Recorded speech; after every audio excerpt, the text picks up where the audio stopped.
Bom, muito bem, vamos iniciar então a revisão para a recuperação trimestral da terceira série do ensino médio.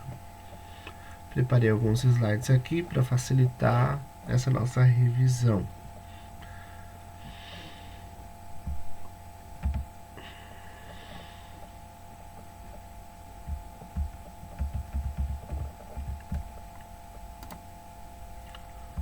Então, tem alguns slides aqui. Bom, nessa revisão que a gente vai fazer, a gente vai passar pelos pensamentos políticos de Maquiavel, Weber, Hobbes e Rousseau. Nós não vamos abordar aqui os conteúdos dos seminários que foram apresentados, tá certo? Então, a gente vai se focar somente na filosofia política desses autores. A gente começa então com o pensamento de Maquiavel. Então tem aqui já alguns elementos importantes. Então o Maquiavel, ele escreveu uma obra muito importante chamada O Príncipe, e nessa obra ele fala de um conjunto de providências que um governante precisaria tomar para que ele criasse um Estado forte e também durável. Isso é muito importante. O Maquiavel ele estava no contexto da Itália, né, ali no território de Florença, onde a Itália naquele período ela não era unificada, mas ela era dividida em unidades político-territoriais, né, cada território independente.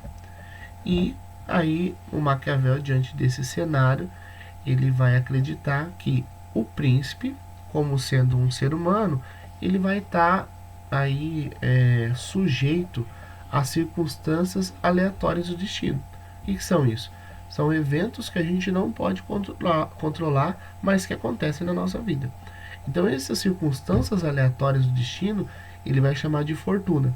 Então, como nós, seres humanos, estamos sujeitos à fortuna, o governante, que é o príncipe, ele também é uma pessoa, né? Também é um ser humano, ele também vai ter essa fortuna, essas circunstâncias aleatórias do destino. E o que vai determinar se esse príncipe ele vai ser zica, né? Ou brabo, né? Como vocês falam no popular, se ele vai determinar, como é que vai ser determinar se ele vai ser um príncipe bom? Se ele souber conduzir essas circunstâncias aleatórias do destino, né? Se ele souber conduzir isso com inteligência, com perspicácia, tentando sempre manter o seu objetivo, que é não perder o poder. O objetivo principal dele é não perder o poder. Se ele conseguir contornar essas situações que vão surgindo durante o seu reinado, sem perder o poder, então de fato ele é um bom príncipe, ou um príncipe zica, né?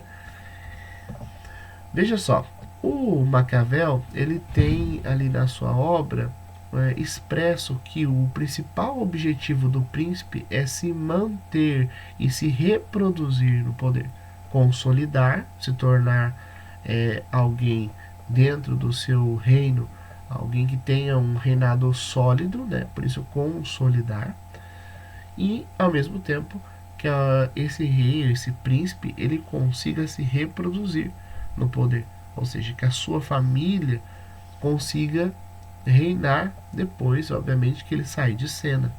Então ele quer se perpetuar no poder, né? Se reproduzir no poder. Ou seja, ele quer que não só ele governe, mas que a sua família tenha condições de governar. Então esse é o objetivo principal do príncipe, né? Principal do príncipe até chega a ser redundante.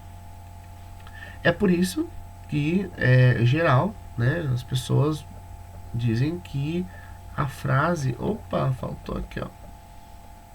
Aqui é o azinho, né? Dizem que a frase abaixo resume o pensamento de Maquiavel. Qual frase seria essa? Os fins justificam os meios, né? Então, muitas pessoas entendem que essa frase resume o pensamento do Maquiavel. Bom, se ele fala que o príncipe ele precisa estar no poder e se manter no poder a todo custo, olha lá, a todo custo, né? Ou seja, ele tem que fazer o que for necessário para ficar no poder. Então essa frase parece resumir bem o pensamento dele. Os fins justificam os meios, ou seja, qual que é o fim? Me manter no poder. Os meios que eu vou usar? Qualquer meio, desde que eu fique no meu poder, no meu posto, né? Então, ou seja, vale tudo para ficar no poder, né? Inclusive fazer o mal. Se for necessário e ele me manter no poder, eu farei, né? Então, aqui dentro da visão de Maquiavel, não cabe aquele pensamento ético de isso é certo, isso é errado, isso é bom, isso não é. Não. Cabe o pensamento essa atitude vai me fazer me manter no poder por mais tempo, né? Vai fazer com que eu me solidifique nesse posto de governante? Vai fazer com que eu me torne ainda mais importante e poderoso e forte nessa posição de rei ou de príncipe? Vai, opa, então eu vou tomar essa atitude, mesmo que ela seja um mal, especificamente, tá bom? Então ele não se preocupa com o bem comum, ele se preocupa com o seu próprio bem. E aqui eu trouxe duas perguntinhas que a gente pode ter quando a gente pensa e fala um pouco sobre Maquiavel. Primeiro, como é que Maquiavel entende o ser humano? Né? Como um ser humano sendo bom? Não. Ele entende o ser humano como essencialmente mal. Maquiavel acredita que o ser humano não presta. E ele prova isso, né, em algumas de suas falas. Veja só uma parte aí que foi extraída do seu livro chamado O Príncipe. Porque, de modo geral, pode-se dizer que os homens são ingratos, volúveis, fingidos e dissimulados, avessos ao perigo, né, e ávidos de ganhos, né? Então, ou seja, doidos para ganhar alguma coisa. O ser humano não presta. Essencialmente, o ser humano é mau na visão de Maquiavel. E é por isso que o príncipe, como também sendo ser humano, ele precisa estar muito atento, porque ele está governando para outros seres humanos, que assim como ele, é egoísta, é fingido, é dissimulado. E em qualquer momento, essas pessoas podem se voltar contra o príncipe. Então, até ele diz que é mais importante para o príncipe ser temido do que amado. Então, ele tem esse pensamento aí, que não deve se ter uma relação de amizade com o povo, mas as pessoas devem ter uma relação com o príncipe de temor, né, de medo mesmo, que assim elas não vão enfrentá-lo e ele vai se permanecer no poder, né, ele vai se perpetuar no poder, melhor dizendo. Bom, qual o maior obstáculo para o príncipe continuar no poder? Além das pessoas, dos inimigos que podem ameaçá-lo? Bom, o Maquiavel entende que é a falta de exércitos permanentes, né, nacionais e permanentes. E esses exércitos, a falta desses exércitos permanentes e profissionais do próprio príncipe faz com que ele esteja vulnerável. Então, naquele momento, quando um príncipe ou um rei queria invadir, sei lá, um território ou defender o seu território, ele fazia ali o recrutamento de pessoas que trabalhavam na guarda, né? A gente chama também de mercenários, ou a gente pode chamar aí de pessoas que tinham esse serviço militar e que vendiam esse serviço militar para o rei, né? Por um determinado período, né? Então é como se ele contratasse aí um grupo de guerreiros para uma determinada finalidade. Só que quando terminava essa missão que era dada para esses guerreiros, né, essa guarda, eles simplesmente iam embora. Eles não vão ficar ali, né? Já receberam pelo que fizeram, já alcançaram o objetivo, vão embora. E aí dessa forma o rei ele ficava desguarnecido, ficava vulnerável. Inclusive o Maquiavel ele vai sugerir para os príncipes para que se eles quiserem se manter no poder, que eles tenham como uma das atitudes principais a criação de uma guarda nacional que seja permanente, mas também profissional, porque quando ele precisar é só ele acionar essa guarda e ela vai defender os seus próprios interesses, né? Os interesses do governante, no caso do príncipe do caso, né? Então, olha lá, Maquiavel sugere que todo príncipe deve ter seu próprio exército e sua guarda para se defender de possíveis inimigos que queiram lhe arrancar do poder, né? Então essa aí seria a atitude mais correta para que o príncipe se mantesse no poder, uma vez que naquele período não era comum que cada um tivesse seu próprio exército profissional e treinado para defender os interesses do príncipe.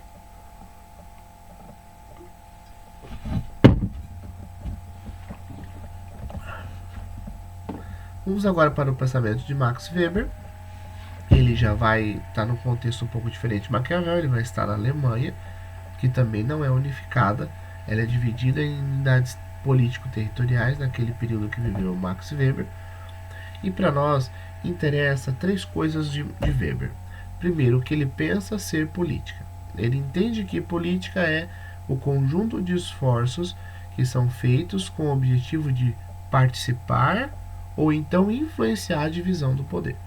Então, toda vez que um grupo, toda vez que um indivíduo, ele toma uma atitude, ele realiza esforços para participar do poder ou fazer com que esse poder seja dividido em outros grupos, né, ou dividido em mais representantes, a gente, na visão do Max Weber, está fazendo o que ele chama de política, tá? E outro conceito muito importante do Max Weber é o conceito de Estado. Ele entende que o conceito de Estado ele pode ser traduzido como uma comunidade de seres humanos que dentro de um determinado território, né? Dentro de um determinado território, reivindica o monopólio do uso legítimo da violência física. Isso significa dizer que dentro de um território, um grupo de seres humanos usam a violência física, se for necessário, para defender a sua liberdade como território, né? E essa liberdade, ela tem que ser defendida, ela tem que ser respeitada, não só pelas pessoas que vivem naquele território, como pessoas que estão fora daquele território. Então é uma comunidade de seres humanos que num determinado território, precisa ter um território, se não tem território não tem Estado. Então ele vai dizer que é uma comunidade que dentro de um território reivindica o monopólio do uso legítimo da violência física, ou seja, se porventura alguém dentro daquele território ameaçar a paz ou ameaçar a segurança, o governante, que representa aquele povo, né, o Estado, né, ele vai justamente agir usando a violência física para poder garantir a paz, a segurança, né, os interesses do Estado, certo? Então ele pode usar legitimamente a violência física para garantir isso. E o Weber também, por último, vai dizer que existem na sociedade três tipos de dominação. São elas a dominação tradicional, que é uma dominação onde as pessoas obedecem ao governante por causa da tradição, do costume. Ele vai dizer que existe uma dominação chamada carismática, onde as pessoas obedecem ao governante porque têm um afeto por ele, ou acreditam que ele tem uma capacidade sobrenatural, por isso as pessoas vão respeitá-lo. E ele vai dizer também que existe uma dominação que as pessoas obedecem ao governante porque as leis, a Constituição e as normas, né, as regras jurídicas daquela sociedade determinam que aquele governante deve ser obedecido, tá bom? Então são os três tipos de dominação de Max Weber. Depois a gente tem aquilo que a gente chama de contratualismo, ou os contratualistas, né? O contratualismo ele é uma teoria política que vai dizer que a sociedade, né, a origem da sociedade e a origem do Estado se dão a partir de um contrato, um acordo que é feito entre a sociedade, e aí surge o Estado e surge a sociedade, tá bom? Então nós temos aí três principais contratualistas, que são Thomas Hobbes, o John Locke e o Jean-Jacques Rousseau. Para a nossa revisão e também como estudo em aula, nós nos focamos no Hobbes e no Rousseau. Então a gente só mencionou aqui o John Locke, mas ele não vai cair nem na revisão e ele não vai estar presente na avaliação também.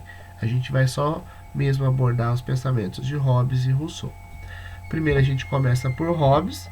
O Hobbes ele entende que o ser humano no seu estado de natureza, ou seja, antes dele estar na sociedade, o ser humano é mau. Associa a imagem, o semblante do Hobbes com a palavra mal aí, né? Não está muito feliz, né? Vocês vão ver que é um pouco diferente de Rousseau. Então, no seu estado de natureza, o homem é mau. Ele vai dizer que no estado de natureza, antes da sociedade, o ser humano vivia um estado de guerra de todos contra todos. E ele vai dizer que, como eles viviam sob constante ameaça, porque não existia regra, cada um fazia aquilo que queria, né? Então, para se ter paz, é necessário que haja um governante, um soberano, né? E esse governante, esse soberano, ele teria que ter poder total sobre todas as questões, para ele poder solucionar e manter a paz dentro daquele território. Então ele vai dizer que para o ser humano, o bem mais precioso ele não é a liberdade, mas a própria vida. Então, sendo assim, para que ele não seja ameaçado, como ele era no seu estado de natureza, por o ser humano ser mau, né? E não ter regras, cada um fazer o que quiser. Então ele diz que para o ser humano ter paz e proteger a própria vida, eles então vão fazer um acordo, né? Vão fazer um pacto social, um contrato social. Que contrato seria esse? Né? Quais são as características desse contrato? Veja só, cada ser humano vai abrir mão da sua liberdade individual absoluta de fazer o que quer, na hora que quiser, quando quiser, e em troca ele vai ter uma proteção de sua vida. Essa proteção ela é dada pelo soberano. E o soberano, para manter essa paz e para manter essa proteção dos indivíduos, vai utilizar, se for necessário, a força física para preservar a paz. Tá? Então, basicamente, esse é o pensamento de Thomas Hobbes. Na sequência, nós temos o Rousseau. O Rousseau entende que, no seu estado de natureza, o homem é bom. Associa o semblante de felicidade do Rousseau, de satisfação, com a palavra bom, né? Então, olha lá, o semblante dele é de alguém que acredita nessa bondade, né? Um semblante menos pesado, vamos dizer assim, né? Mais leve, mais suave. Então, o Rousseau entende que o ser humano, no seu estado de natureza, é bom. Mas quando ele vai para a sociedade, aí ele se perde, né? Então é bom enfatizar, no estado de natureza o ser humano ele não é egoísta, ele não é mau, ele é bom. Mas quando ele vai para a sociedade, aí ele se torna alguém corrompido, né? Então ele entende que essa corrupção ela acontece porque dentro da sociedade vai se inventar, né, justamente a propriedade privada e o acúmulo individual de bens. E ele vai dizer que essa invenção de que cada um tem que ter sua propriedade privada e tem que ter um acúmulo individual de bens, essa invenção vai fazer com que se tenha dentro da sociedade vários atritos. E ele vai dizer então que para corrigir esses atritos e essa invenção que foi equivocada, os seres humanos precisam definir regras para que exista lei e justiça. E essas regras, elas sempre partem do povo, de decisões coletivas. Não é alguém que determina essas regras para o povo seguir, mas é o povo que coletivamente se organiza e estabelece as leis e as justiças, né? E então, para ele, né, as pessoas então fazem um pacto social, um contrato social, assim como falou o Hobbes, para que esta distorção inicial ela seja corrigida, né? Esse equívoco inicial seja corrigido. Então, o que ele faz, né? Nesse pacto social, ele acredita que as pessoas elegem um representante e esse representante, na verdade, ele faz valer a vontade do povo. Então, na verdade, ele só representa a vontade do povo. Ele só cobra para que a vontade do povo seja de fato efetivada, mas ele não é o soberano. O soberano é o povo, né? O soberano, aquele que manda mesmo, quem é o governante mesmo, não é aquele cara, não é aquele representante, mas é o povo, é o coletivo. Olha lá, para Rousseau, o soberano não é quem representa o povo. A soberania é do próprio povo, de toda a coletividade, e não de apenas um indivíduo ou de alguns indivíduos. Inclusive, ele sugere que aquele representante, se em algum momento ele não mais estiver representando os interesses do coletivo e do povo, ele deve ser retirado e colocada outra pessoa no lugar. Por quê? Justamente porque ele acredita que na realidade o governante ele não é soberano, é o povo, é o coletivo que é soberano, e é ele que determina o representante para assim fazê-lo, né? Agir e defender os interesses do povo, tá certo? Então esse pacto social ele surge entre as pessoas, né, e esse soberano, né, onde o soberano ele representa a vontade do povo, mas é um pacto onde esse soberano vai tentar manter também, como falou o Hobbes, a paz, a segurança das pessoas, tá certo?